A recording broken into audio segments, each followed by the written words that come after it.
Hello viewers, आज मैं आपको प्रेमचंद द्वारा लिखित निर्मला की कहानी सुनाऊंगी। तो चलिए शुरू करते हैं इस कहानी को।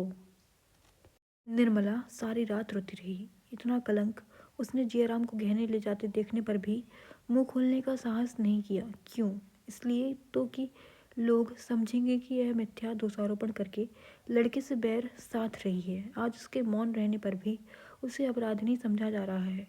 यदि वह जियाराम को उसी क्षण रोक देती और जियाराम लज्जावश कहीं भाग जाता तो क्या उसके सिर अपराध न मढ़ा जाता? सियाराम ही के साथ उसने कौन सा दुर्व्यवहार किया था? वह कुछ बचत करने के लिए ही तो विचार से तो सियाराम से सौदा मंगवाया करती थी। क्या वह बचत करके अपने लिए गहने गड़वाया करती थी? जब आमदनी का यह हाल हो रहा था तो पैसे पैसे पर निगाह रखने के सिवाय कुछ जमा करने का उसके पास और क्या साधन था? जवानों की जिंदगी का तो कोई भरोसा नहीं, बूढ़ों की जिंदगी का क्या ठिकाना। बच्ची के विवाह के लिए वह किसके सामने हाथ फैलाती? बच्ची का भार कुछ उसी पर तो नहीं था। वह केवल पति की सुविधा के लिए कुछ बटोरने का प्रयत्न कर रही थी। पति ही क्यों, सियाराम ही तो पिता के बाद घर का स्वामी होता। बहन के विवाह करने का भार क्या उसके सिर पर नहीं पड़ता? निर्मला सारी कातरवयोत पति और पुत्र का संकट मोचन करने के लिए ही कर रही थी। बच्ची का विवाह इस परिस्थिति में संकट के सिवा और क्या था? पर इसके लिए भी उसके भाग्य में अपयशी वदा था। दोपहर हो गई पर आज भी चूल्हा नहीं जला। खाना भी जीवन का काम है, इसकी किसी को सुध ही ना थी। मुंशी जी बाहर बेजार से पड़े थे और निर्मला भीतर थी। बच्ची कभी भीतर जाती कभी बाहर, कोई उससे बोलने वाला ना था। बार बार सियाराम के कमरे के द्वार पर जाकर खड़ी होती और भैया भैया पुकारती, पर भैया कोई जवाब ना देता था। संध्या समय मुंशी जी आकर निर्मला से बोले, तुम्हारे पास कुछ रुपए हैं? निर्मला ने चौंक कर पूछा, क्या कीजिएगा? मुंशी जी ने पूछा, मैं जो पूछता हूँ उसका जवाब दो। निर्मला ने कहा, क्या आपको नहीं मालूम? देने वाले तो आप ही हैं। मुंशी जी ने कहा, तुम्हारे पास कुछ रुपए हैं या नहीं? अगर हों तो मुझे दे दो, ना हो तो साफ जवाब दो। निर्मला ने अब भी साफ जवाब ना दिया। बोली, होंगे तो घर ही होंगे, मैंने कहीं और नहीं भेज दिए। मुंशी जी बाहर चले गए। वह जानते थे कि निर्मला के पास रुपए हैं, वास्तव में थे भी, लेकिन निर्मला ने यह भी नहीं कहा कि नहीं है या मैं ना दूंगी। पर उसकी बातों से प्रकट हो गया था कि वह देना नहीं चाहती। 9 बजे रात को मुंशी जी ने आकर रुक्मणी से कहा, बहन मैं ज़रा बाहर जा रहा हूँ, मेरा बिस्तर भूंगी से बंधवा देना और ट्रंक में कुछ कपड़े रखवा कर बंद कर देना। रुक्मणी भोजन बना रही थी। बोली, बहू तो कमरे में है, कह क्यों नहीं देते? कहाँ जाने का इरादा है? मुंशी जी ने कहा, मैं तुमसे कहता हूँ, बहू से कहना होता तो तुमसे क्यों कहता? आज तुम क्यों खाना पका रही हो? रुक्मणी ने कहा, कौन पकावे? बहू के सिर में दर्द हो रहा है। आखिर इस वक्त कहाँ जा रहे हो? सवेरे ना चले जाना। मुंशी जी ने कहा, इसी तरह टालते टालते तो आज 3 दिन बीत गए हैं। इधर उधर घूम घूम कर देखूं, शायद कहीं सियाराम का पता मिल जाए। कुछ लोग कहते हैं कि एक साधु के साथ बातें कर रहा था, शायद वह कहीं बहकाकर ले गया है। रुक्मणी ने कहा, तो लौटेगा कब तक? मुंशी जी ने कहा, कह नहीं सकता, हफ्ता भर लग जाए, महीना भर लग जाए, क्या ठिकाना है। रुक्मणी ने कहा, आज कौन दिन है? किसी पंडित से पूछ लिया है कि नहीं? मुंशी जी भोजन करने बैठे। निर्मला को इस वक्त उन पर बड़ी दया आई। उसका सारा क्रोध शांत हो गया। खुद तो ना बोली, बच्ची को जगाकर चुमकारती हुई बोली, देख तेरे बाबूजी कहाँ जा रहे हैं, पूछ तो। बच्ची ने द्वार से झांक कर पूछा, बाबूजी कहाँ जाते हो? मुंशी जी ने कहा, बड़ी दूर जाता हूँ बेटी, तुम्हारे भैया को खोजने जाता हूँ। बच्ची ने वहीं से खड़े खड़े कहा, हम भी चलेंगे। मुंशी जी ने कहा, बड़ी दूर जाते हैं बच्चे, तुम्हारे वास्ते चीज़ें लाएंगे, यहाँ क्यों नहीं आती? बच्ची मुस्कुरा कर छिप गई और एक क्षण में फिर किवाड़ से सिर निकाल कर बोली, हम भी तलेंगे। मुंशी जी ने उसी स्वर में कहा, तुमको नहीं ले तलेंगे। बच्ची ने कहा, हमको क्यों नहीं ले तलेंगे? मुंशी जी ने कहा, तुम तो हमारे पास आती नहीं हो। लड़की ठुमकती हुई आकर पिता की गोद में बैठ गई। थोड़ी देर के लिए मुंशी जी उसकी बाल क्रीड़ा में अपनी अंतर्वेदना भूल गए। भोजन करके मुंशी जी बाहर चले गए। निर्मला खड़ी ताकती रही। कहना चाहती थी, व्यर्थ जो रहे हो, पर कह ना सकती थी। कुछ रुपए निकाल कर देने का विचार करती थी, पर दे ना सकती थी। अंत को ना रहा गया। रुक्मणी से बोली, दीदी जी जरा समझा दीजिए, कहाँ जा रहे हैं?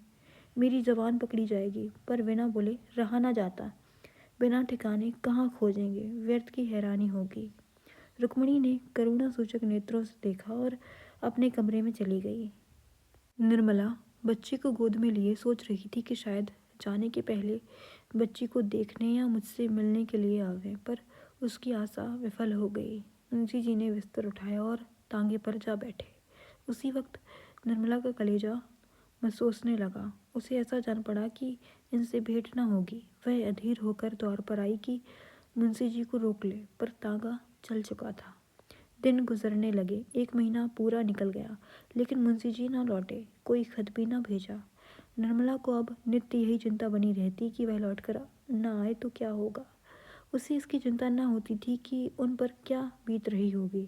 वह कहाँ मारे मारे फिरते होंगे, स्वास्थ्य कैसा होगा। उसे केवल अपनी और उससे भी बढ़कर बच्ची की चिंता थी। गृहस्थी की निर्वाह कैसे होगा, ईश्वर कैसे बेड़ा पार लगाएंगे, बच्ची का क्या हाल होगा। उसने कातर वयोत करके जो रुपए जमा कर रखे थे, उसमें कुछ ना कुछ रोज ही कमी होती जाती थी। निर्मला को उसमें से एक एक पैसा निकालने इतनी अखर होती थी कि मानो कोई उसकी देह से रक्त निकाल रहा हो। झुंझला कर मुंशी जी को कोसती। लड़की किसी चीज के लिए रोती तो उसे अभागिन कलमोही कहकर झल्लाती। यही नहीं, रुक्मिणी का घर में रहना उसे ऐसा जान पड़ता था मानो वह गर्दन पर सवार है। जब हृदय जलता तो वाणी भी अग्निमय हो जाती है। निर्मला बड़ी मधुर भाषणी स्त्री थी, पर अब उसकी गणना कर्कशाओं में की जा सकती थी। दिन भर उसके मुंह से जली कटी बातें निकला करती थीं। उसके शब्दों की कोमलता ना जाने क्या हो गई। भावों में माधुर्य का कहीं नाम नहीं। भूंगी बहुत दिनों से इस घर में नौकर थी, स्वभाव की सहनशील थी, पर यह 8 पहर की बकबक उससे भी ना सही गई। एक दिन उसने घर की राह ली, यहाँ तक कि जिस बच्ची को प्राणों से भी अधिक प्यार करती थी, उसकी सूरत से भी घृणा हो गई। बात बात पर घुड़क पड़ती, कभी कभी मार बैठती। रुक्मिणी रोई हुई बालिका को गोद में बैठा लेती और चुमकार दुलार कर चुप कराती। उस अनाथ के लिए अब यही एक आश्रय रह गया था। निर्मला को अब अगर कुछ अच्छा लगता था तो वह सुधा से बात करना था।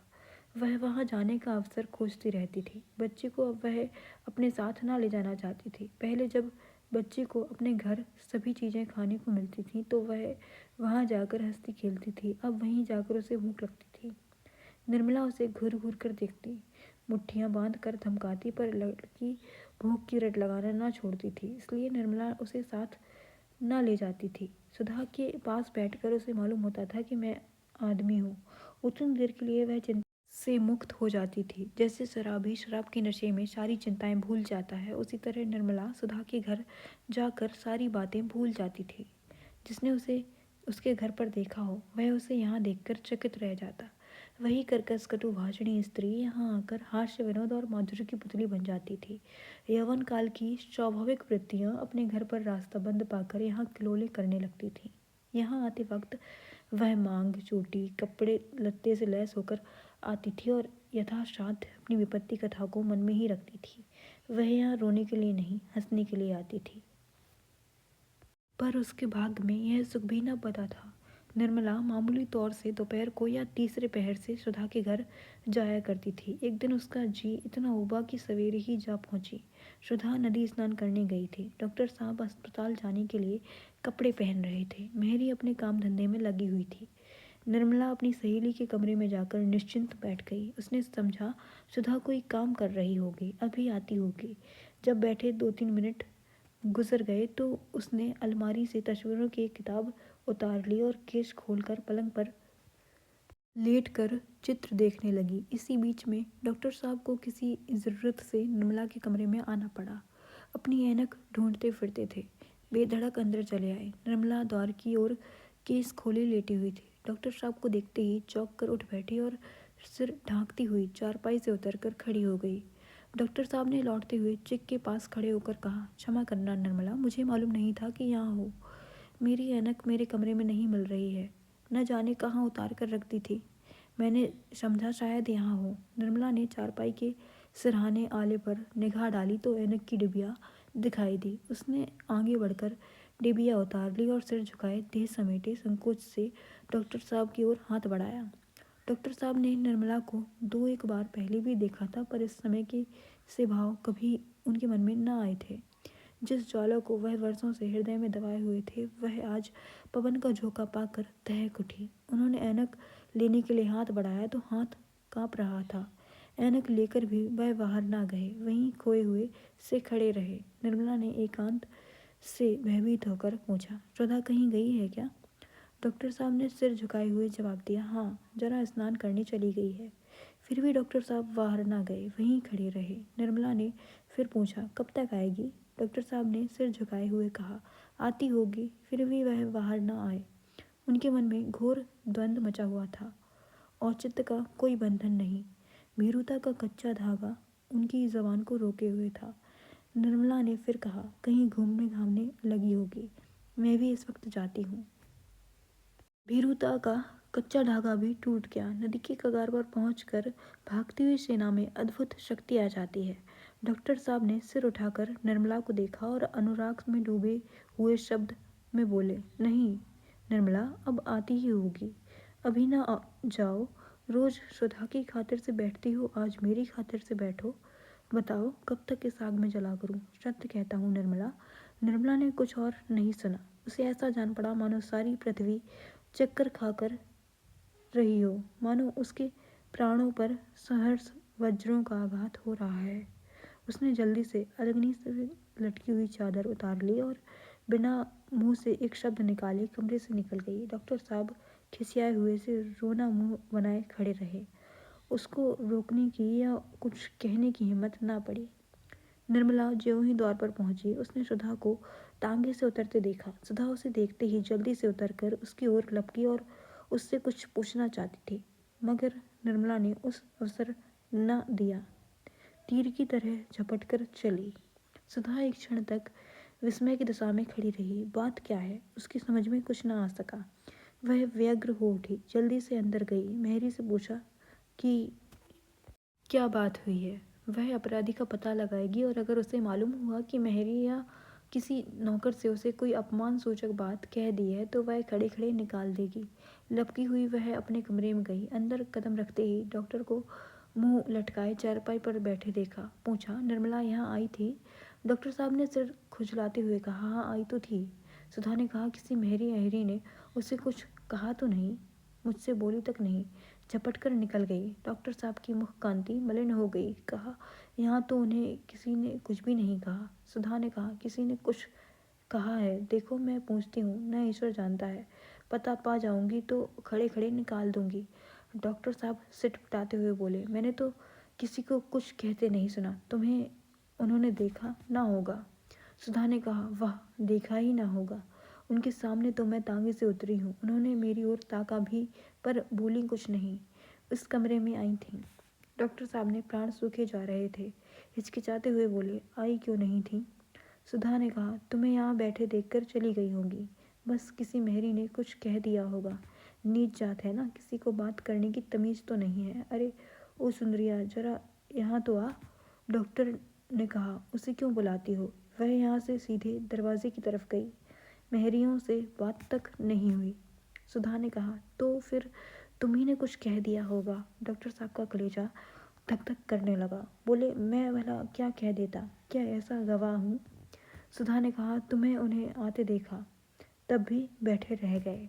डॉक्टर ने कहा, मैं यहाँ था ही नहीं, बाहर बैठक में अपनी ऐनक ढूंढ रहा था। जब वहाँ ना मिली तो मैंने सोचा शायद अंदर हो। यहाँ आया तो उन्हें बैठे देखा। मैं बाहर जाना चाहता था कि उन्होंने खुद पूछा, किसी चीज़ की ज़रूरत है? मैंने कहा, ज़रा देखना यहाँ मेरी ऐनक तो नहीं है। ऐनक किसी सिरहाने वाले ताक पर थी, उन्होंने उठाकर दे दी, बस इतनी सी बात हुई। सुधा ने कहा, बस तुम्हें ऐनक देते ही वह झल्लाई हुई बाहर चली गई, क्यों? डॉक्टर ने कहा, झल्लाई हुई तो नहीं चली गई, जाने लगी। तो मैंने कहा, बैठिए, वह आती होगी। ना बैठी तो मैं क्या करता? सुधा ने कुछ सोचकर कहा, बात कुछ समझ में नहीं आती, मैं ज़रा उसके पास जाती हूँ, देखूँ क्या बात है। डॉक्टर ने कहा, तो चली जाना, ऐसी जल्दी क्या है, सारा दिन तो पड़ा हुआ है। सुधा ने चादर ओढ़ते हुए कहा, मेरे पेट में खलबली मची हुई है, कहते हो जल्दी है। सुधा तेजी से कदम बढ़ती हुई निर्मला के घर की ओर चली और 5 मिनट में जा पहुंची। देखा तो निर्मला अपने कमरे में चारपाई पर पड़ी रो रही थी और बच्ची उसके पास खड़ी रही थी। अम्मा क्यों रोती हो? सुधा ने लड़की को गोद में उठा लिया और निर्मला से बोली, बहन सच बताओ, क्या बात है? मेरे यहाँ किसी ने तुम्हें कुछ कहा है? मैं सबसे पूछ चुकी, कोई नहीं बतलाता। निर्मला आंसू पोंछती हुई बोली, किसी से कुछ कहा नहीं बहन, भला वहाँ मुझे कौन कुछ कहता? सुधा ने कहा, तो फिर मुझसे बोली क्यों नहीं और आते रोने लगी। निर्मला ने कहा, अपने नसीबों को रो रही हूँ और क्या। सुधा ने कहा, तुम यूँ ना बतलाओगी तो मैं कसम दूंगी। निर्मला ने कहा, कसम वसम ना रखना भाई, मुझे किसी ने कुछ नहीं कहा, झूठ किसे लगा दूँ। सुधा ने कहा, खाओ मेरी कसम। निर्मला ने कहा, तुम नाहक ही जिद करती हो। सुधा ने कहा, अगर तुमने ना बताया तो निर्मला, मैं तो समझूंगी तुम्हें ज़रा भी प्रेम नहीं, बस सब ज़बानी जमा खर्च है। मैं तुमसे किसी बात का पर्दा नहीं रखती और तुम मुझे गैर समझती हो। तुम्हारे ऊपर मुझे बड़ा भरोसा था, अब जान गई कि कोई किसी का नहीं होता। सुधा की आंखें सजल हो गईं। उसने बच्ची की गोद से उतार लिया और द्वार की ओर चली। निर्मला ने उठाकर उसका हाथ पकड़ लिया और रोती हुई बोली, सुधा मैं तुम्हारे पैर पड़ती हूँ, मत पूछो। सुनकर दुख होगा और शायद मैं फिर तुम्हें अपना मुंह न दिखा सकूं। मैं अभागिनी ना होती तो यह दिन ही क्यों देखती। अब तो ईश्वर से यही प्रार्थना है कि संसार से मुझे उठा ले। अभी यह दुर्गति हो रही है तो आगे ना जाने क्या होगा। इन शब्दों में जो संकेत था वह बुद्धिमती सुधा से छिपा न रह सका। वह समझ गई कि डॉक्टर साहब ने कुछ छेड़छाड़ की है। उनका हिचक हिचक कर बातें करना और उसके प्रश्नों को टालना, उनकी यह गिलानीमय कांतिहीन मुद्रा उससे याद आ गई। वह सिर से पांव तक कांप उठी और बिना कुछ कहे सुने सिंघनी की भांति क्रोध से भरी हुई द्वार की ओर चली गई। निर्मला ने उसे रोकना चाहा पर ना पा सकी। देखते देखते वह सड़क पर आ गई और घर की ओर चली। तब निर्मला वहीं भूमि पर बैठ गई और फूट फूट कर रोने लगी। निर्मला दिन भर चारपाई पर पड़ी रही। मालूम होता है उसकी देह में प्राण नहीं है। न स्नान किया न भोजन करने उठी। संध्या समय उसे ज्वर हो गया। रात भर देह तवे की भांति तपती रही। दूसरे दिन ज्वर न उतरा, हाँ कुछ कुछ कम हो गया था। वह चारपाई पर लेटी हुई निश्चल नेत्रों से द्वार की ओर ताक रही थी। चारों ओर शून्य था, अंदर भी शून्य, बाहर भी शून्य। कोई चिंता न थी, न कोई स्मृति, न कोई दुख। मस्तिष्क में स्पंदन की शक्ति ही न थी। सहसा रुक्मणी बच्ची को गोद में लिए हुए आकर खड़ी हो गई। निर्मला ने पूछा, क्या यह बहुत रोती थी? रुक्मणी ने कहा, नहीं, यह तो सिसकी तक नहीं, रात भर चुपचाप पड़ी रही। सुधा ने थोड़ा सा दूध भेज दिया था। निर्मला ने कहा, हिरण दूध न दे गई थी? रुक्मणी ने कहा, कहती थी पिछले पैसे दे दो तो दूँ। तुम्हारा जी अब कैसा है? निर्मला ने कहा, मुझे कुछ नहीं हुआ है, कल देह गर्म हो गई थी। रुक्मणी ने कहा, डॉक्टर साहब का बुरा हाल है। निर्मला ने घबराकर पूछा, क्या हुआ? क्या कुशल से है ना? रुक्मणी ने कहा, कुशल से है कि लाश उठाने की तैयारी हो रही है। कोई कहता है जहर खा लिया था, कोई कहता है दिल का चलना बंद हो गया था, भगवान जाने क्या हुआ था। निर्मला ने एक ठंडी सांस ली और रुधे हुए कंठ से बोली, हाय भगवान, सुधा की क्या गति होगी, कैसे जिएगी। यह कहते कहते वह रो पड़ी और बड़ी देर तक सिसकती रही। तब बड़ी मुश्किल से उठकर सुधा के पास जाने को तैयार हुई। पाँव थर थर काँप रहे थे। दीवार थामे खड़ी थी पर जी न मानता था। न जाने सुधा ने यहाँ से जाकर पति से क्या कहा। मैंने तो उससे कुछ भी नहीं कहा। न जाने मेरी बातों का वह क्या मतलब समझी। हाय, ऐसे रूपवान दयालु, ऐसे सुशील प्राणी का यह अंत। अगर निर्मला को मालूम होता कि उसके क्रोध का यह भीषण परिणाम होगा तो वह जहर का घूंट पीकर भी उस बात को हंसी में उड़ा देती। यह सोचकर कि मेरी ही निष्ठुरता के कारण डॉक्टर साहब का यह हाल हुआ, निर्मला के हृदय के टुकड़े होने लगे। ऐसी वेदना होने लगी मानो हृदय में सूल उठ रहा हो। वह डॉक्टर साहब के घर चली। लाश उठ चुकी। बाहर सन्नाटा छाया हुआ था। घर में स्त्रियां जमा थीं। सुधा जमीन पर बैठी रो रही थी। निर्मला को देखते ही वह जोर से चिल्लाकर रो पड़ी और आकर उसकी छाती से लिपट गई। दोनों देर तक रोती रहीं। जब औरतों की भीड़ कम हुई और एकांत हो गया, निर्मला ने पूछा, यह क्या हो गया बहन, तुमने क्या कह दिया? सुधा अपने मन को इसी प्रश्न का उत्तर कितनी ही बार दे चुकी थी। उसका मन जिस उत्तर से शांत हो गया था वही उत्तर उसने निर्मला को दिया। बोली, चुप भी तो न रह सकती थी बहन, क्रोध की बात पर क्रोध आता ही है। निर्मला ने कहा, मैंने तो तुमसे कोई ऐसी बात नहीं की थी। सुधा ने कहा, तुम कैसे कहती, कह ही नहीं सकती थी, लेकिन उन्होंने जो बात हुई थी वह कह दी थी। उस पर मैंने जो कुछ मुंह में आया कहा। जब एक दिन दिल में बात आ गई तो उसे हुआ ही समझना चाहिए। अवसर और घात मिले तो वह अवश्य ही पूरी हो, यह कहकर कोई नहीं निकल सकता कि मैंने तो हंसी की थी। एकांत में ऐसा शब्द जुबान पर लाना ही कह देता है कि नीयत बुरी थी। मैंने तुमसे कभी नहीं कहा बहन, लेकिन मैंने उन्हें कई बार तुम्हारी ओर झांकते देखा। उस वक्त मैंने भी यही समझा कि शायद दुनिया ज्यादा देखी होती तो तुम्हें अपने घर ना आने देती, कम से कम तुम पर उनकी निगाह कभी नहीं पड़ने देती। लेकिन यह क्या जानती थी कि पुरुषों के मुंह में कुछ और मन में कुछ और होता है। ईश्वर को जो मंजूर था वह हुआ। ऐसे सौभाग्य से वैधव को बुरा नहीं समझती। दरिद्र प्राणी उस धन से कहीं सुखी है जिसे उसका धन सांप बनकर काटने दौड़े। उपवास कर लेना आसान है, विषैला भोजन करना उससे कहीं मुश्किल। इसी वक्त डॉक्टर सिन्हा के छोटे भाई और कृष्णा ने घर में प्रवेश किया। घर में कोहराम मच गया। एक महीना और गुजर गया। सुधा अपने देवर के साथ तीसरे ही दिन चली गई। अब निर्मला अकेली थी। पहले हंस बोलकर जी बहले लिया करती थी, अब रोना ही काम रह गया था। उसका स्वास्थ्य दिन ब दिन बिगड़ता गया। पुराने मकान का किराया अधिक था। दूसरा मकान थोड़े किराए का लिया। यह तंग गली में था। अंदर का एक कमरा था और एक छोटा सा आंगन। न प्रकाश जाता था न वायु। दुर्गंध उड़ा करती थी। भोजन का यह हाल कि पैसे रहते हुए भी कभी कभी उपवास करना पड़ता था। बाजार से जाए कौन? फिर अपना कोई मर्द नहीं, कोई लड़का नहीं तो रोज भोजन बनाने का कष्ट कौन उठाए? औरतों के लिए रोज भोजन करने की आवश्यकता ही क्या है? अगर एक वक्त खा लिया तो 2 दिन के लिए छुट्टी हो गई। बच्ची के लिए ताज़ा हलवा या रोटियां बन जाती थी। ऐसी दशा में स्वास्थ्य क्यों न बिगड़ता? चिंता, शोक, दुर्वस्था एक हो तो कोई कहे। यहाँ तो त्रैताप का धावा था। उस पर निर्मला ने दवा ना खाने की कसम खा ली थी। करती ही क्या? उस थोड़े से रुपए में दवा की गुंजाइश कहाँ थी? जहाँ भोजन का ठिकाना ना था वहाँ दवा का जिक्र ही क्या? दिन दिन सूखती चली जाती थी। एक दिन रुक्मणी ने कहा, बहू इस तरह कब तक घुला करोगी? जी ही से तो जहान है, चलो किसी वैद्य को दिखा लाऊं। निर्मला ने विरक्त भाव से कहा, जिसे रोने के लिए जीना हो उसका मर जाना ही अच्छा। रुक्मणी ने कहा, बुलाने से तो मौत नहीं आती। निर्मला ने कहा, मौत तो बिन बुलाए आती है, बुलाने में क्यों नहीं आएगी? उसके आने में बहुत दिन लगेंगे बहन। जै दिन चलती हूँ उतने साल समझ लीजिए। रुक्मणी ने कहा, दिल ऐसा छोटा मत करो बहू, अभी संसार का सुख ही क्या देखा है। निर्मला ने कहा, अगर संसार का यही सुख है जो इतने दिन से देख रही हूँ तो उससे जी भर गया है। सच कहती हूँ बहन, इस बच्ची का मोह मुझे बांधे हुए है, नहीं तो अब तक कब की चली गई होती। न जाने इस बेचारी के भाग्य में क्या लिखा है। दोनों महिलाएं रोने लगी। इधर जब से निर्मला ने चारपाई पकड़ ली है, रुक्मणी के हृदय में दया का सोता सा खुल गया है। द्वेष का लेस भी नहीं रहा। कोई काम करती हो, निर्मला की आवाज़ सुनते ही दौड़ती है। घंटों उसके पास कथा पुराण सुनाया करती है।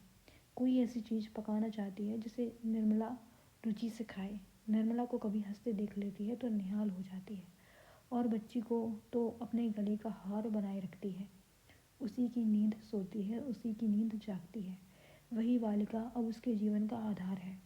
रुक्मणी ने जरा देर बाद तक कहा, बहू तुम इतनी निराश क्यों होती हो? भगवान चाहेंगे तो तुम 2-4 दिन में अच्छी हो जाओगी। मेरे साथ आज वैद्य जी के पास चलो, बड़े सज्जन हैं। निर्मला ने कहा, दीदी अब मुझे कोई वैद्य हकीम की दवा फ़ायदा ना करेगी। आप मेरी चिंता ना करें, बच्ची को आपकी गोद में छोड़े जाती हूँ। अगर जीती जागती रही तो किसी अच्छे कुल में विवाह कर दीजिएगा। मैं तो इसके लिए अपने जीवन में कुछ ना कर सकी।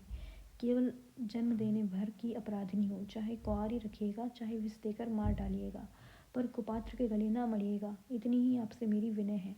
मैंने आपकी कुछ सेवा ना की, इसका बड़ा दुख हो रहा है। मुझ अभागिनी से किसी को सुख नहीं मिला। जिस पर मेरी छाया पड़ गई उसका सर्वनाश हो गया। अगर स्वामी कभी घर आए तो उनसे कहिएगा कि इस कर्मजली के अपराध क्षमा कर दें।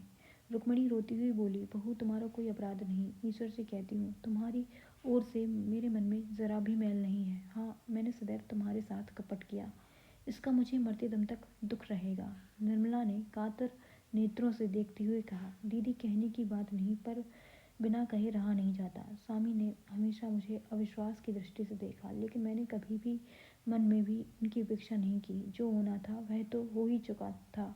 अधर्म करके अपना परलोक क्यों बिगाड़ती?